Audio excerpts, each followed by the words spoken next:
நம்ம நிலைவாசல்ல இவ்ளோ பொருள் இருக்கான்ற மாதிரி தான் இருந்துச்சு. எப்பயுமே பேட்ச் பேட்ச்சா கழுவுவேன். எந்த ஒரு பாத்திரத்தையுமே மொத்தமா போட்டு விளக்கவே மாட்டேன்.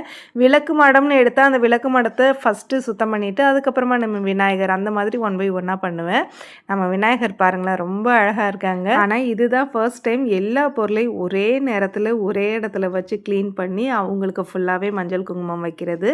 மஞ்சள் குங்குமம் வைக்கிறதுல கூட பேட்ச் பேட்ச்சா தான் வச்சு பழக்கம். இதுதான் ஃபர்ஸ்ட் டைம். அப்புறம் ஒரு சிஸ்டர் கேட்டிருந்தீங்க, உங்களால் எப்படி டக்கு டக்குன்னு வீடியோ கொடுக்க முடியுது? உங்களுக்கு யார் ஹெல்ப் பண்ணுறா? இவ்வளோ வேலைகளை எப்படி ஷார்ப்பாக பண்ண முடியுதுன்னு கேட்டிருந்தீங்க. எனக்கு எந்த ஹெல்ப்பும் இல்லை. என்னோட வீடியோ டைரக்ட் பண்ணுறதுலேருந்து எடிட்டிங் பண்ணுற வரைக்கும், அதில் வாய்ஸ் ஓவர் கொடுக்குற வரைக்கும் நான் மட்டும்தான் பண்ணிக்கிட்டு இருக்கேன். ஷார்ட்டாக சிம்பிளாக சொல்லணும்னா முயன்றால் முடியாதது எதுவுமே இல்லை. அது மட்டும் இல்லை, என் கணவர் பார்ப்பாங்க, என் பிள்ளைகள் பார்ப்பாங்கன்னு நான் எதிர்பார்க்கலாமே தவிர்த்து ஆசைப்படக்கூடாது. அப்படி ஆசைப்பட்டால் அதுவே என் தோல்விக்கு முதல் காரணம் அமையும் நான் நினைக்கிறேன். இன்னைக்கே தொடங்கி இன்னைக்கே முடியணும்னு நினைச்சா கண்டிப்பா முடியாது. எதுலயுமே ஒரு ப்ரீ பிளான் வேணும். இப்படி வெள்ளிக்கிழமை வரலட்சுமி பூஜைக்கு திங்கக்கிழமை நான் பார்த்த வேலைகள் தான் இது.